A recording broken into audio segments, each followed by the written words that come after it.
We are live with another video, and this is just going to be a little bit of the news of gaming. Um, Here's the big news of the week, I think. Mass Effect Andromeda becomes an early access game after launch.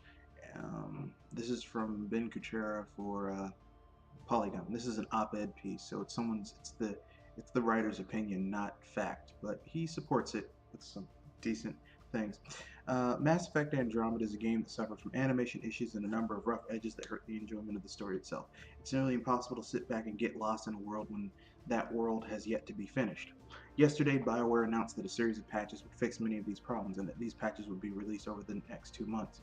Congratulations, you bought an early access game that you thought was finished. If you know that changes this large are going to be made to the game in the future, why the hell would you pay for an unfinished game today? We like to think of games and game development as services that grow and evolve with the involvement of customers in the community. Steam says about early access games. There have been a number of prominent titles that have embraced this model of development recently and found a lot of value in the process. We like to support and encourage developers who want to ship early, involve customers, and build lasting relationships that help everyone make better games. This description matches what BioWare is doing with Mass Effect Andromeda, down to the use of community feedback to inform patches. Since launch, our team has been poring over your comments and feedback, looking to discover what you like about the game, as well as areas we can evolve or improve, BioWare's blog post explained. This Thursday, we'll be releasing a new patch that addresses technical fixes, crashes, improved performance, but also adds a number of improvements we've heard you ask for. ... Problems that people who purchased Andromeda likely assumed that the game was done and ready for purchase at the full retail $59.99 and up depending on the edition being offered. As our own Arthur Guys so succinctly put it on Twitter, BioWare, if you're going to fix Mass Effect Andromeda over time, why the fuck should I play it now? Why did I waste 70 hours?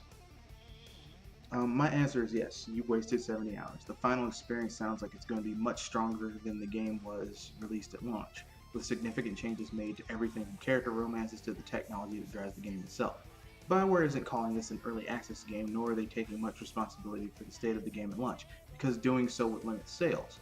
This situation punishes the series' biggest fans in multiple ways, and it decreases transparency about what we should have expected from the game at launch. Our own review made it sound like Andromeda was a promising early access game.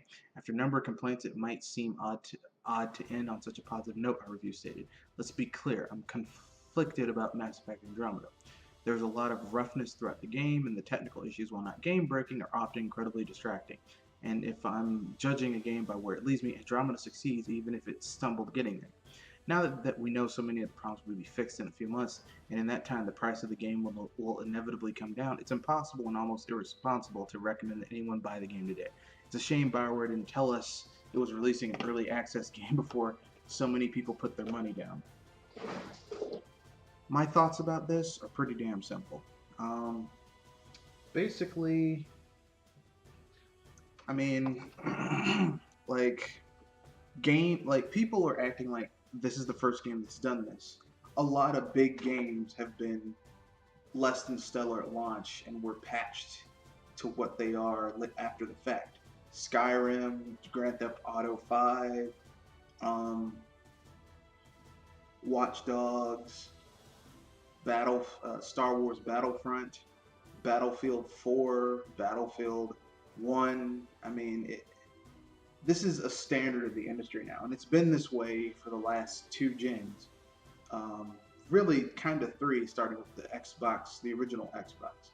So, I mean, this is the price we pay for more PC-like consoles, because this has been something that's been part of PC for years. Now on to the next news story. Square Enix says they're focusing more on the Nintendo Switch than the Xbox Scorpio.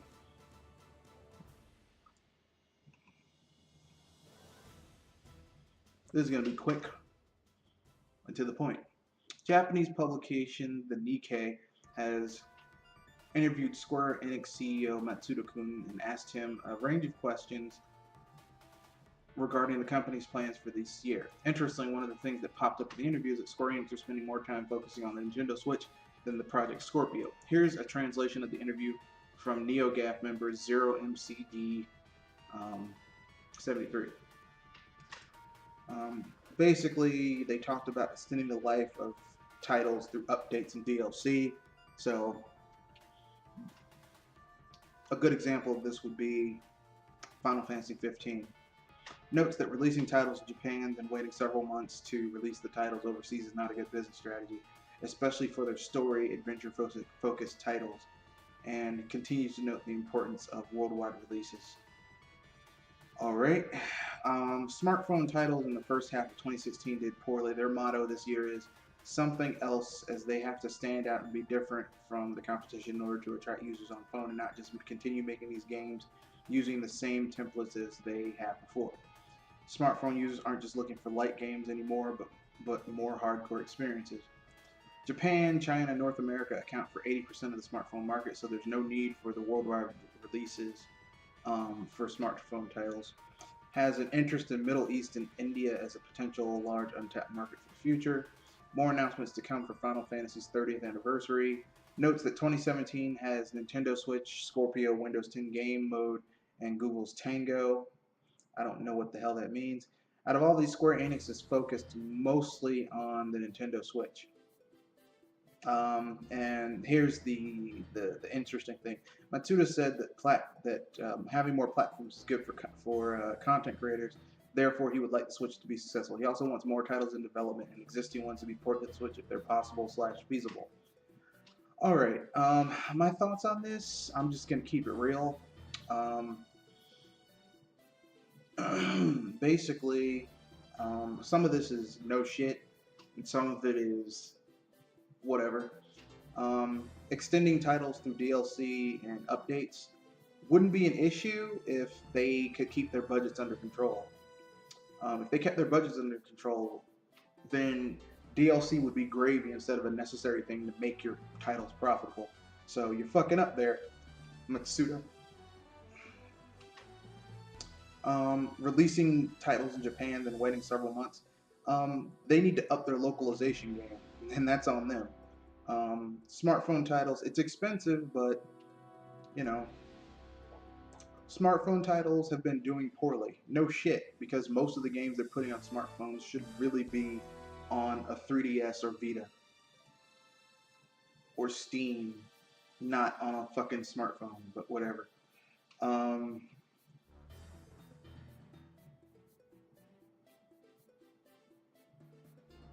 More announcements to come for Final Fantasy's 30th anniversary.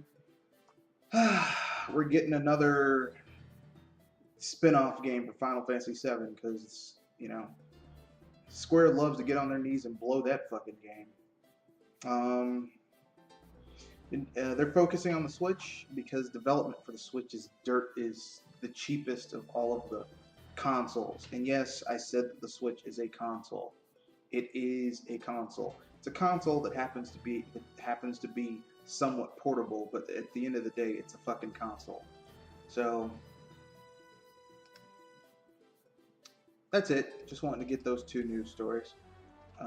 Peace. How's it going? I forgot to mention this. Stay tuned this Saturday at 7 o'clock p.m. to 8:30 p.m. I'll be doing a podcast, a random BS Busters, talking about should the 3DS die, various movie reviews, and finally, what's the state of the industry? Stay tuned.